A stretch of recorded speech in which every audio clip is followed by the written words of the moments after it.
పరిశుద్ధ గ్రంథం ఛానల్ వీక్షిస్తున్న ప్రతి ఒక్కరికి దేవుని పేరిట వందనాలు తెలియజేసుకుంటున్నాం. ప్రేమ, సంతోషము, సమాధానం సదా మీకు తోడేంటి నడిపించిన గాక. నిన్నటి దినాన నెహెమ్యా గ్రంథము 13వ అధ్యాయం చదువుకున్నాం. ఈరోజు ఎస్తేరు గ్రంథము 1వ అధ్యాయం చదువుకుందాం. అహస్వేరోషు దినములలో జరిగిన చర్యల వివరము. హిందూ దేశము మొదలుకొని కూసు దేశం వరకు 127 సంస్థానములను అహస్వేరోషు ఏలెను. ఆ కాలమందు రాజైన అహస్వేరోషు సోసాను కోటలో నుండి రాజ్య పరిపాలన చేయుచుండగా తన ఏలుబడి యందు 3వ సంవత్సరమున తన అధిపతులందరికీ సేవకులకును విందు చేయించెను. పారసిక దేశపు యొక్కయు మధ్య దేశము యొక్కయు పరక్రమశాలులను గనులను సంస్థానాధిపతులను అతని సన్నిధిని ఉండగా అతడు తన మహిమగల రాజ్యం యొక్క ఐశ్వర్య ప్రభావములను తన మహత్యతిశయ ఘనతలను అనేక దినములు అనగా 180 దినములు కనుపరిచెను. ఆ దినములు గడిచిన తర్వాత రాజు సుసాను కోటలోనున్న అల్పులకేమి గనులకేమి జనులకందరికీ రాజు కోటలోని తోట ఆవరణంలో 7 దినములు విందు చేయించెను.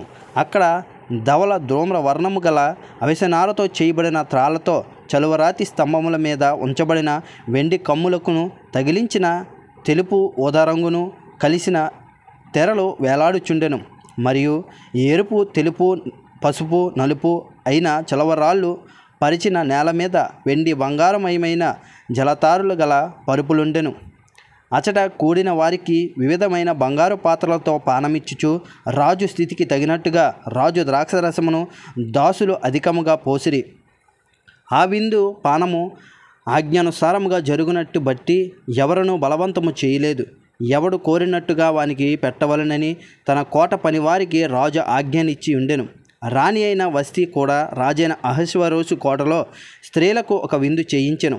7వ దినమందు రాజు ద్రాక్షరసము త్రాగి సంతోషంగా ఉన్నప్పుడు కూడి వచ్చిన జనసమూహమును అధిపతులకును రాణి అయిన వస్తీ యొక్క సౌందర్యమును కనపరచవలనని రాజ కిరీటము ధరించుకొనిన ఆమెను తన సన్నిధికి పిలుచుకొని వచ్చినట్లు రాజైన అహస్వేరోషు ఎదుట ఉపచారము చెయ్యు మెహూమను, బిజ్తా, అర్బోనా, బిగ్తా, అగ్బత్తా, జెతెరు, కర్కసు అను 7 నపుంసకులకు ఆజ్ఞాపించెను.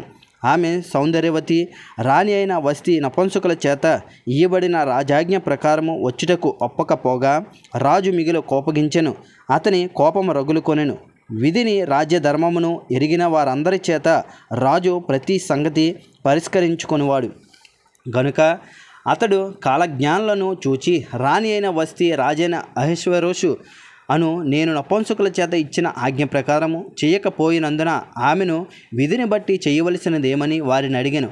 అతని సన్నిధిని ఉండి రాజు ముఖమును చూచుచూ రాజ్యమందు ప్రథమ పీఠముల మీద కూర్చుండు పారసీకుల యొక్కయు మాదీయుల యొక్కయు 7 ప్రధానులు ఎవరనగా కర్షేనా, శతారు, అద్మాతా, తర్షీష్, మెరేసు, మర్సేనా, మోముకాను అనువారు.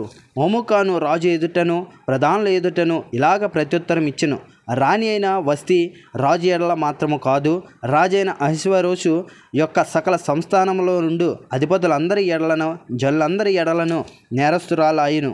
ఏలయనగా రాజైన అహస్వేరోషు తన రాణి అయిన వస్తీని తన సన్నిధికి పిలుచుకొని రావాలనని ఆజ్ఞాపింపగా ఆమె రాలేదు అను సంగతి బయలుపడగానే స్త్రీలందరూ దాన్ని విని ముఖము ఎదుటనే తమ పురుషులను తిరస్కారము చేయుదురు.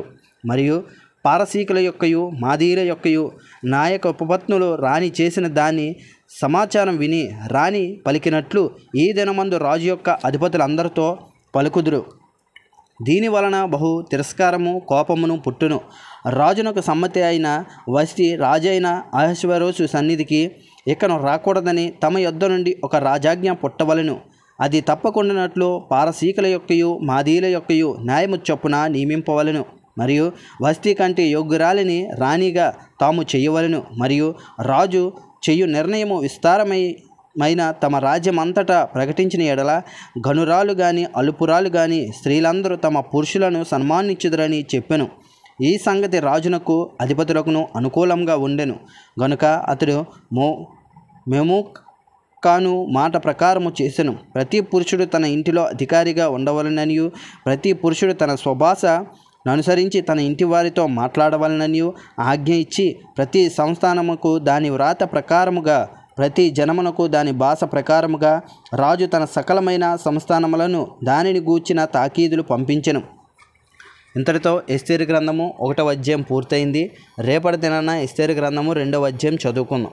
ప్రేమ, సంతోషము, సమాధానం సదా మీకు తోడేంటి నడిపించును గాక. ఆమెన్.